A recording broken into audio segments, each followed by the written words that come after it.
하나님 말씀 마태복음 16장 21절에서 28절입니다.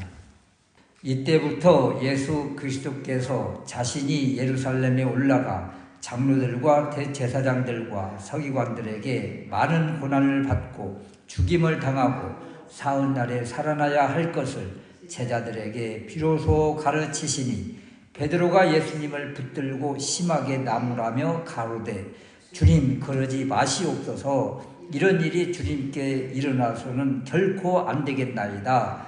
예수께서 돌이키시며 베드로에게 이르시되 사탄아 내 뒤로 물러가라. 너는 나를 넘어지게 하는 자로다.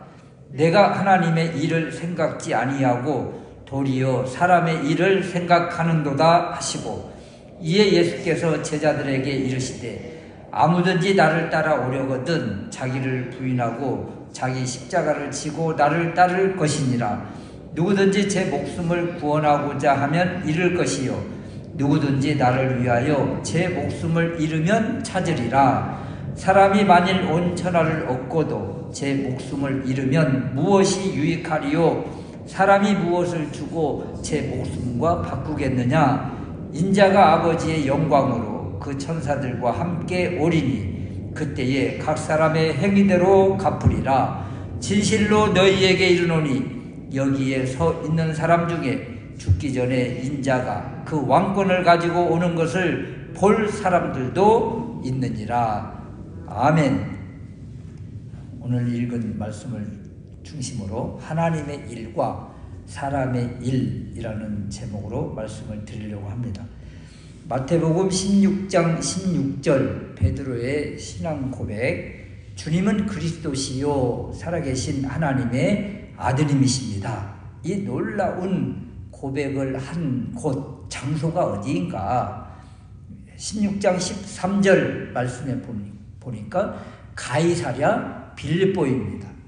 이 가이사라는 황제의 칭호가 들어가는 도시는 반드시 도시 중앙에 황제의 신상이 있어야 하고 다른 도시에 비해서 화려함을 갖추고 있어야 됩니다.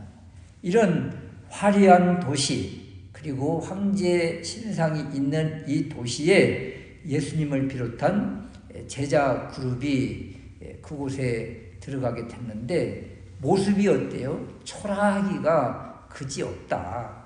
그래서 그 웅장하고 화려함 앞에서 의기소침할 수밖에 없는 환경과 상황인데, 이 대부분의 사람들이 황제 우상을 섬기고 로마 황제를 주라고 부르는 그 우상의 한복판에서 베드로의 신앙 고백, 예수 그리스도가 주님이십니다. 이렇게 당당히 고백을 하더라. 이렇게 예수님을 그리스도시요 살아계신 하나님의 아드님이시며 주님이라고 고백하는 이에게 주시는 하나님의 복이 있습니다. 19절 말씀에 하늘 왕국의 열쇠, 천국 열쇠를 주신다. 그리고 두 번째 복이 오늘 말씀이에요. 그리고 오늘 말씀을 통해서 진정한 복이 무엇인가, 그리고 이 복을 얻기 위한 그리스도인의 삶은 어떠해야 되는가, 이런 것입니다. 첫 번째는 하늘의 비밀을 가르쳐 주십니다. 21절 말씀인데, 이때부터 고난을 받고 죽임을 당하고 사흘 날에 살아나야 할 것을 제자들에게 비로소 가르치시니, 이 가르치신다, 이 단어의 원의도 원뜻은 보여주다입니다. 보여주다. 예수님께서 앞으로 일어날 일, 고난 순환을 받고 돌아가시고 장사되었다가 3일 만에 부활하신다는 이 신적 계획, 신적 비밀, 하나님의 뜻이요 하나님의 계획, 이것을 제자들에게 지금 보여주신 거예요. 이런 하늘의 비밀을 받을 수 있는 사람이 누구예요? 바른 신앙을 고백하는 이에게 주시는 특권 또는 하나님의 약속입니다. 그러므로 우리가 신앙 고백하는 것, 그것을 진심으로 진실로 아멘으로 고백하는 이유가 바로 여기에 있다. 신앙 고백이 잘못되면 그것을 고백하지 못하면 하나님의 비밀을 알 수가 없어요. 깨닫지도 못해요. 21절 말씀에 이때부터 언제부터요? 베드로가 신앙 고백을 한 이유 그때부터 그리고 21절 후반절 말씀에 보니까 제자들에게 비로소 가르치시니 이 얼마나 가르쳐 주고 싶어 하셨겠어요. 우리 주님의 마음이에요. 그런데 준비가 되지 않으면 받을 그릇이 되지 않으면 보여주지 않는다. 그래서 날마다 우리가 신앙을 고백해야 되고 신앙 고백이 이렇게 중요하다. 신앙 고백하는 이에게 하늘의 비밀을 신적 계획을 알려주신다. 두 번째는 이 신적 비밀 특권을 알게 된 베드로의 반응이 어떠한가? 22절 말씀에 베드로가 예수님을 붙들고 심하게 나무라며 가로되 주님 그러지 마시옵소서. 예수님의 순환 십자가에서 돌아가심을 극히 만류하는 모습입니다. 주님 이 땅에 오신 목적이 바로 순환당하시고 우리의 모든 짐, 죄를 다 짊어지시고 담당하시고 십자가에서 죽으심인데 이것을 막고 있는 거예요. 이것을 만류하는 모습이에요. 더군다나 베드로의 그 예수님을 제지하고 만류하는 모습을 보십시오. 예수님을 붙들고 개인적 강요의 태도잖아요. 더군다나 심하게 나무라는 이 단어, 이 에피티만이라는 이 단어는 간하여, 책망하여, 나무라는 강한 책망이에요. 베드로의 강력한 태도입니다.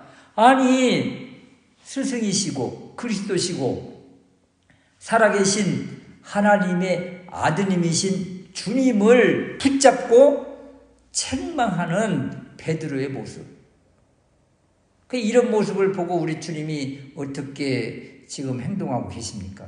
어떤 말씀을 하시나요? 23절 말씀에 사탄 내 뒤로 물러가라. 너는 나를 넘어지게 하는 자로다. 하나님의 계획을 막아서는 자가 누구예요? 당연히 사탄이죠. 여기에서 우리 주님이 하나님의 일과 사람의 일을 분명하게 설명해 주십니다. 하나님의 일은 주님의 뜻, 계획이 우리의 생각과 다를지라도 아멘으로 반응하는 것이고 사람의 일은 다른 것이 아니에요.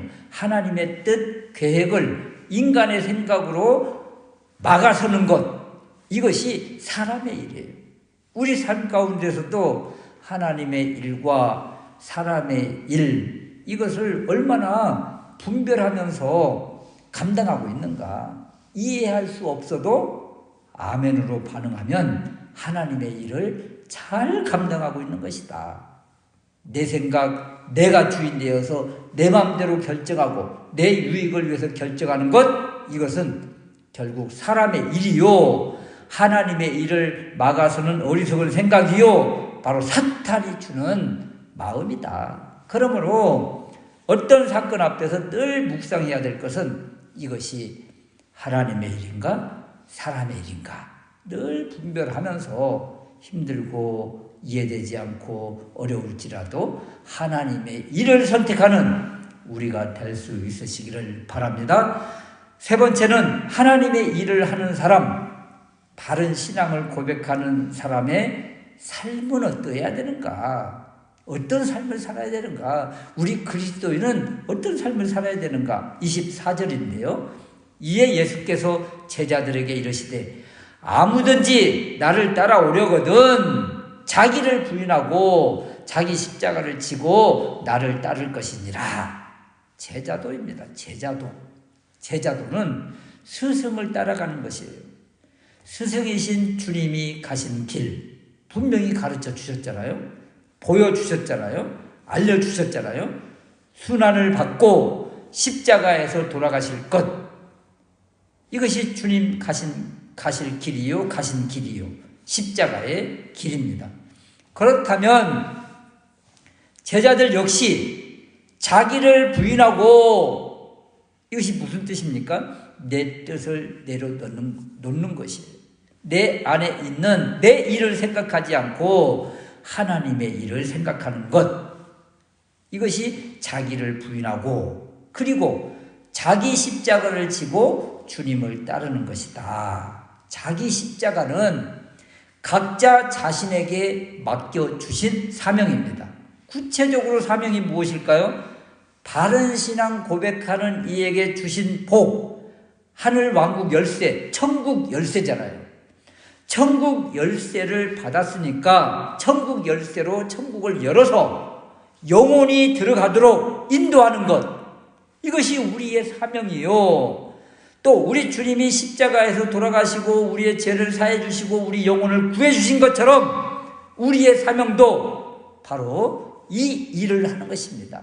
영혼 구원을 위해서 구령의 열정을 가지고 영혼을 이끄는 것, 이것이 바로 십자가요. 이것이 사명이요. 이것이 바로 천국 열쇠를 가진 이가 천국의 그 문을 여는 일이요. 이것이 바로 우리의 할 일이다. 더군다나 십자가의 핵심은 무엇입니까? 죽음이잖아요. 죽음. 영혼 구원을 위해서 우리가 죽으면, 목숨을 잃으면 25절 후반절, 누구든지 나를 위하여 제 목숨을 잃으면 십자가 지고 가는 삶이잖아요. 그러면 찾으리라. 목숨을 잃으면 목숨을 찾으리라. 생명을 잃으면 생명을 찾으리라. 이것이 바로 우리 그리스도인이 또 주님으로부터 특권을 받은 우리가 할 일인 거예요. 자기를 부인하고 자기 십자가를 지는 것, 이것은 바로 목숨을 잃는 것이다. 이렇게 사는 이에게 주님께서 약속하신 복이 있습니다. 그것은 27절에서 28절 말씀인데, 인자가 아버지의 영광으로 그 천사들과 함께 오리니 그때에 각 사람의 행위대로 갚으리라. 행위대로 갚아주신다. 여러분, 우리의 행위, 어떤 행위였어요? 자기를 부인하고 자기 십자가를 지고 목숨을 잃는 사람, 이런 사람에게 하나님께서 심판하시겠어요? 행위대로 갚아주신다고 해서 심판하시겠어요? 아니요. 엄청난 상으로 갚아주시겠죠. 우리가 알 수 없는 놀라운 보호를 주시겠죠. 하나님의 상급이 분명히 있는 거예요. 마태복음 25장 21절에 보면 그 주인이 이르되 잘하였도다 착하고 충성된 종아, 내가 적은 일에 충성하였은즉 내가 많은 것을 내게 맡기리니 내 주인의 즐거움에 참여할지어다. 주인의 즐거움에 참여하는 복, 하나님의 영광에 참여하는 복, 이 약속을 우리 주님께서 주신 것입니다. 또 어떤 복을 약속하세요? 여기 서 있는 사람 중에 죽기 전에 인자가 그 왕권을 가지고 오는 것을 볼 사람들도 있느니라. 주님이 왕권을 가지고 오신다. 그러면 화려한 모습으로 아버지의 영광으로 오시는 모습이잖아요. 이 모습을 천상의 모습이라고 그래요. 천상의 모습으로 이 땅에 오실 때가 언제냐면 재림하실 때요. 그러면 제자들에게 이 천상의 모습으로 오실 주님을 볼 수 있게 하신다고요? 그러면 제자들이 죽기 전에 우리 주님이 재림하시나요? 아닙니다. 그것이 아니잖아요. 그럼 이 약속이 헛된 약속입니까? 아니요. 바로 17장에서 잠깐 보여주십니다. 17장 2절 말씀에 저희 앞에서 변형되셔서 그 얼굴이 해같이 빛나며 옷이 빛과 같이 휘어졌더라. 또 17장 5절 말씀에 빛난 구름이 저희를 덮으며 구름 속에서 소리가 나서 가로되 이 사람은 내 사랑하는 아들이요 내 기뻐하는 아들이니 너희는 저의 말을 들으라. 예수님이 변화산에서 하늘 영광 가운데 나타나신 것이잖아요. 지금 제자들이 이 모습을 보고 있잖아요. 바로 27절에서 28절 말씀에서 주셨던 여기에 서 있는 사람 중에 죽기 전에 인자가 그 왕권을 가지고 오는 것을 볼 사람들도 있느니라. 지금 보고 있잖아요. 이것이 바로 신앙을 고백하고 그리고 자기를 부인하고 자기 십자가를 지고 가는 사람에게 주신 하나님의 복이요 약속입니다. 이 놀라운 영광을 우리에게 보여주시겠다고 약속하셨어요. 이 놀라운 영광이 우리 앞에 있는데 어떻게 우리가 사람의 일에 집중하고 십자가를 내려놓으려고 하는 그런 마음을 가질 수가 있겠는가? 이런 마음이 올라오려거든 명령해야 돼요. 예수님이 베드로에게 사탄아 물러가라 이렇게 하셨던 것처럼 우리에게서도 우리 각자도 하나님의 일보다 사람의 일에 집중하려고 하고 십자가가 너무 무거워서 내려놓으려고 하는 그런 마음이 들 때마다 사탄아 물러가라 하면서 주님 가신 그 길을 묵묵히 따라가고 자기를 부인하고 십자가를 지고 그리고 힘들 때마다 더 신앙 고백하면서 나아가는 십자가의 군병이 되어서 주님과 같이 또 주님 가신 그 길 따라가는 우리 모두가 될 수 있으시기를 주님의 이름으로 축원합니다. 아멘.